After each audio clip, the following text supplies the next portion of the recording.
Ya, masih bersama kami di Good Morning. Pemirsa, pembunuhan disertai penyekapan yang terjadi di Pulau Mas tentunya meninggalkan trauma mendalam bagi keluarga korban. Meski hingga kini polisi masih belum merilis apa motif pembunuhan, keluarga berharap bahwa kasus ini akan segera dituntaskan. Ya, di studio CNN Indonesia sudah hadir Mbak Erlinda, Komisioner Komisi Perlindungan Anak Indonesia KPAI. Selamat pagi, Mbak Erlinda. Selamat pagi, good Terima morning. kasih sudah datang di studio CNN Indonesia. Tentu kita tahu ya bahwa Mbak Erlinda melakukan pendampingan selama beberapa jam dengan korban. Bagaimana sebetulnya kondisi korban, Mbak? Iya, karena saya perwakilan dari Komisi Perlindungan Anak Indonesia, tugas kami salah satunya advokasi dan memang dengan begitu mau tidak mau terjadi semacam pendampingan ya, tapi tidak melakukan pendampingan, sebenarnya mengadvokasi karena pendampingan itu nanti ada dari rekan kami P2T P2A dan Peksos biasanya seperti itu. Tapi kami yang mengetahui informasi itu, kami ingin menunjukkan pada keluarga korban semuanya bahwa negara telah hadir dan kami akan memastikan bahwa akan baik-baik saja, dan dengan adanya satu kasus besar seperti ini kita ingin memberikan informasi kepada masyarakat Indonesia bahwa ancaman, kekerasan, kejahatan yang sangat sadis itu mengintai kita. Nah, oleh karena itu kita jangan melihat hanya sisi terjadi kriminalnya saja, tapi kita harus ada satu benang merah yang kita tarik, antisipasinya semacam apa,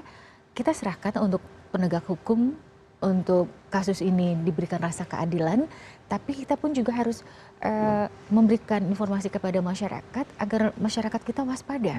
Karena kejahatan itu bisa timbul karena rasa sakit hati, kejahatan itu timbul karena mereka tadi ya nilai ekonomi atau misalnya motif-motif ekonomi lainnya, tapi bisa juga saat ini itu terjadi akibat konflik-konflik keluarga. Nah, ini yang kita berharap bahwa lagi-lagi karena di situ ada 4 korban anak, belum lagi korban anak yang orang tua ditinggalkan, ini juga kan menjadi beban nantinya. Nah, ini yang kami berharap bahwa kita tidak hanya tanggap pada bencana alam, tapi kita juga tanggap terhadap bencana sosial. Betul. Contoh misalnya yang kami berikan informasi atau kita dorong nanti pemerintah siapa yang melakukan, ada semacam keterampilan kepada anak bangsa ini atau kepada keluarga-keluarga ini, bagaimana simulasi jika mengalami kondisi kedaruratan, kondisi di mana kita berpikir tidak bisa secara logik gitu. Antisipasi begitu ya. Mbak Erlinda, saya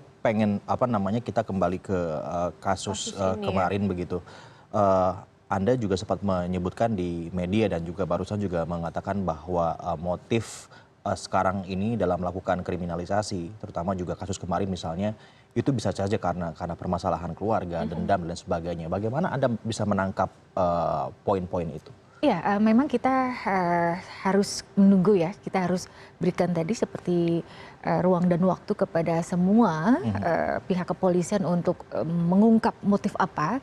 Tapi memang di situ karena saya diberikan kesempatan melihat TKP, diberikan kesempatan juga berinteraksi dengan keluarga besar korban, untuk melihat bahwa murni ini adalah perampokan, itu harus segera terbantahkan. Jadi harus segera kita dorong teman-teman pihak kepolisian ini untuk melihat alternatif yang lain, motif apa itu. Karena dilihat barang-barang yang diambil pun juga sampai hari ini tidak ada merasa yang kehilangan, baik itu dari istri kedua maupun istri ketiga semacam itu. Ditambah lagi pun juga kalau lihat situasi, kondisi rumah pun juga kan dalam keadaan normal. Namun mengapa yang sangat logika adalah ananda kita ini yang saat ini masih terbaring di rumah sakit, adik kita Anet ini, kenapa harus ditodongkan pistol? Ya, kalau memang motifnya benar-benar perampokan, apa yang saat itu ada, entah itu laptop, handphone, pasti akan dan diambil. pernak-pernik yang bisa diambil secara cepat itu kan dengan sendirinya bisa. Tapi kenapa di situ ada satu intimidasi? Kenapa ananda itu juga dimasukkan ke dalam bathtub? Dan kenapa juga harus 11 orang di ruang yang sangat sumpek, kecil, dan kita tahu bahwa pada saat di ruangan kecil orangnya banyak, pastinya kan oksigen juga sangat sedikit, dan pada saat manusia kekurangan oksigen, mau tidak mau kan itu akan terjadi ya malapetaka besar, yaitu tadi ya tidak bisa bernafas, oksigen tidak bisa dihirup, otomatis kan akan mengakibatkan dalam tubuh ini pembuluh-pembuluh Iya, darahnya iya. kan bisa pecah. Nah itu kalau sudah pecah kan meninggal. Nah kami sangat khawatir ada dugaan bahwa ini benar-benar suatu yang sudah direncanakan, Baik. sudah disiapkan sedemikian rupa dan tapi karena motif apa? Nah inilah PR besar yang kita Yang harus segera dorong, digali gitu, Mbak betul. Erlinde. Nah itu kan salah satunya nanti juga saksi kunci adalah Anet itu Anet. sendiri begitu Iya, yang juga iya. sudah Kita sempat berharap sih berinteraksi semuanya dengan, ya nanti. dengan Mbak Erlinda juga kemarin. Nah saya ingin nanti Mbak Erlinda sedikit bercerita tentang apa yang sempat dikomunikasikan dari Anet kepada Mbak Erlinda. Tetapi sekarang kita akan menuju ke rumah duka dulu, pemirsa. Ada 3 jenazah yang saat ini sedang disemayamkan di sana, jenazah Dodi dan Bapak Dodi dan juga kedua anaknya saat ini siap untuk dimakamkan. Ya, sudah ada koresponden CNN Indonesia Mahardika Utama di rumah duka. Good morning, Dika. Jadi bagaimana sejauh ini, pukul berapa atau bagaimana situasi di sana yang bisa Anda laporkan saat ini? Ya, selamat pagi Prabu. Saat ini di rumah duka di kawasan Pulau Mas Residen sudah didirikan tenda dan ada juga 3 unit mobil ambulans yang sudah disiapkan untuk nanti mengangkut jenazah yang rencananya akan dimakamkan di TPU Tanah Kusir, Jakarta Selatan pada pukul 10 pagi nanti. Tetapi informasi yang kami terima dari pihak kerabat dan juga tetangga dari korban disebutkan bahwa terlebih dahulu pada pukul 9 pagi nanti akan disolatkan di Masjid At-Taubah yang letaknya tidak begitu jauh dari Pulau Mas Residence ini. Di rumah duka Pulau Mas Residence ini merupakan rumah pertama dari almarhum Dodi Triyono dan ia tinggal di sini sudah selama 7 tahun sejak tahun 2009 dan sejak tahun 2009 sampai saat ini menjabat sebagai ketua RT di RT 12 RW 06. Dan sementara itu di TKP yang berada di Pulau Mas Utara yang letaknya hanya sekitar berseberangan saja, tidak begitu jauh, merupakan tempat tinggal kedua yang ditempati sekitar 2 tahun sambil menunggu renovasi di rumah Pulau Mas Residence ini selesai.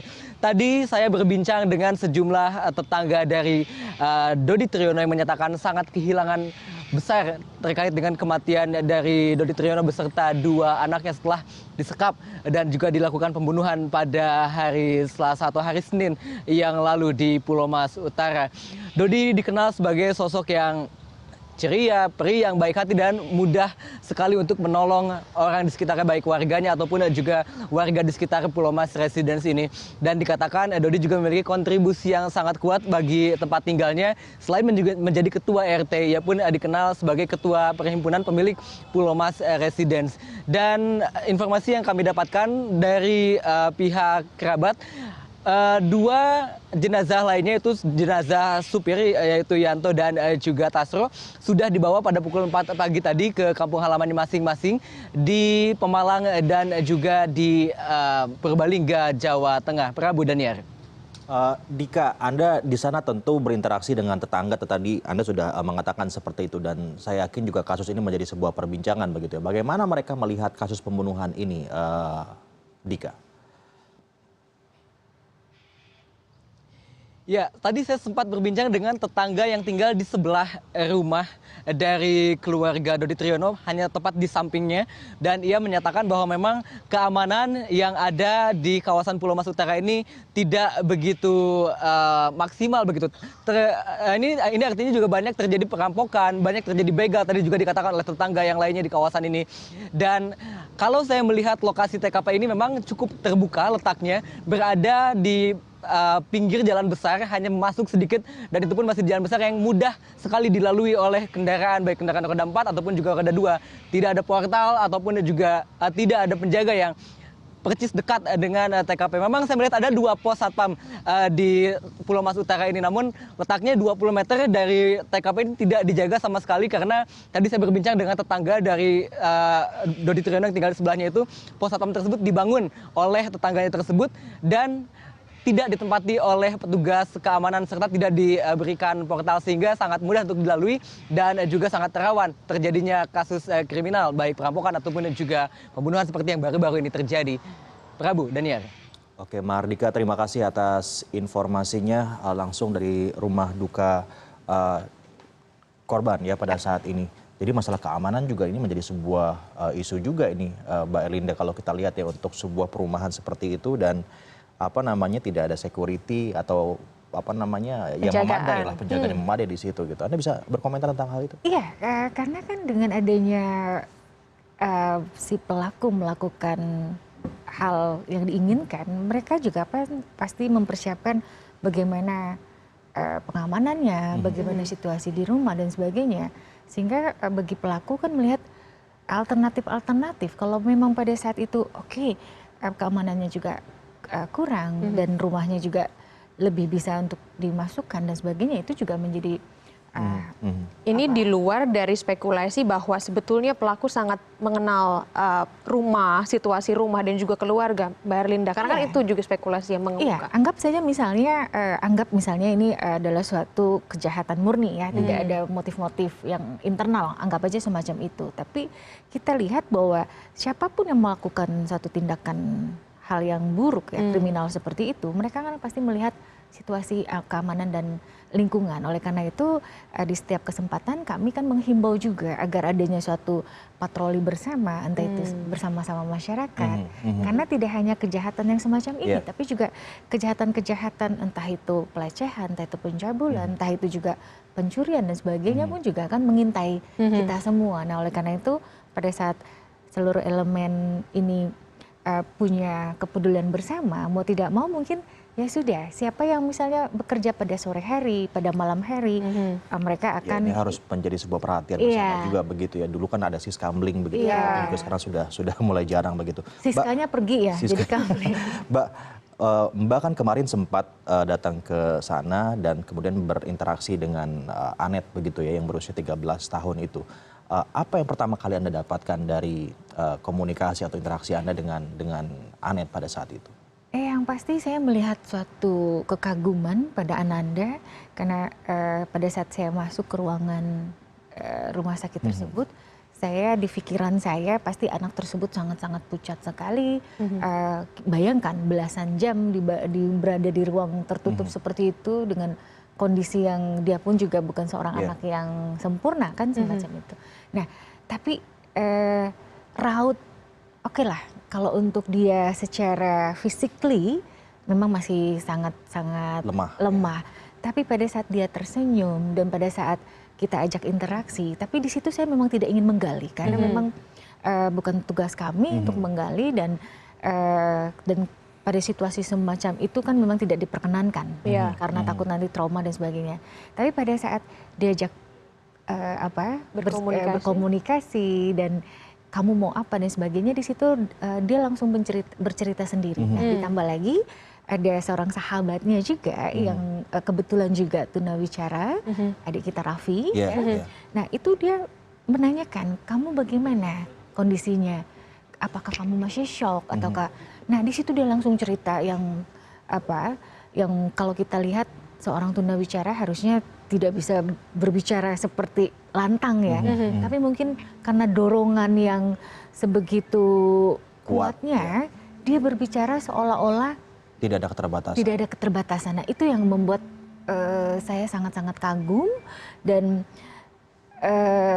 saya sangat terharu pada saat dia mengatakan bahwa dia berbicara kepada kakaknya. Yang saat itu ada disekap di kamar mandi juga begitu. Kan awalnya kan dia disekap di tempat ruangan lain, yang tadi yang saya katakan dibenamkan di bathtub, ditodong.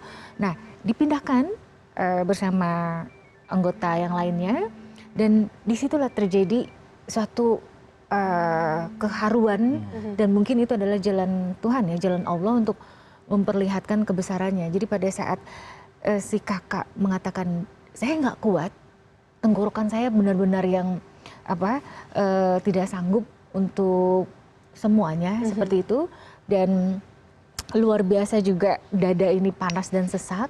Si kakak langsung bilang bahwa kamu yang harus melanjutkan ini dan kamu harus temani mama, semacam itu. Dan entah kenapa, karena mungkin dia tahu terakhir kali dia menggigit tangan adik kita ini, tapi dia katakan ini bukan untuk melukai kamu, tapi untuk memberikan energi yang saya sudah tidak punya energi lagi. Nah, di situ si Ade langsung mengatakan, tidak, kakak harus kuat. Ayo kakak seperti saya, minum dan mandi air supaya oksigen itu ada. Nah, ini yang drama yang seperti ini yang saya katakan Masya Allah bahwa Allah memperlihatkan kekuasaannya dengan semacam itu. Walaupun memang sangat miris, dia langsung juga memperlihatkan kesedihan pada saat menceritakan adiknya yang sudah terpojok seperti itu dan terkulai lemas. Dan disitulah bahwa sang kakak bilang, kamu harus bisa bertahan gitu karena situasinya kan juga gelap ya, jahat sekali, lampu juga dimatikan, Heksos pun juga demikian. Dan itu diceritakan sama Anet begitu ya? Diceritakan dan dia sesekali melihat mamanya yang sedang duduk terlunglai semacam itu dan dia hanya bilang bahwa papa itu sangat-sangat luar biasa pada saat papa juga dimasukkan dalam ruangan dengan secara kasar, tapi papa bilang lebih baik saya saja yang mati, jangan mereka-mereka. Nah, perlawanan-perlawanan itu pun juga dia ceritakan. Namun karena ada situasi yang kami juga tidak mengharapkan dia juga makin trauma, kita minta Ananda untuk istirahat. Walaupun memang ada part time yang dia mengatakan bahwa orang-orang itu jahat. Nah, artinya apa? Di sini mungkin nanti teman-teman psikolog, teman-teman interpreter bisa membantu pihak kepolisian.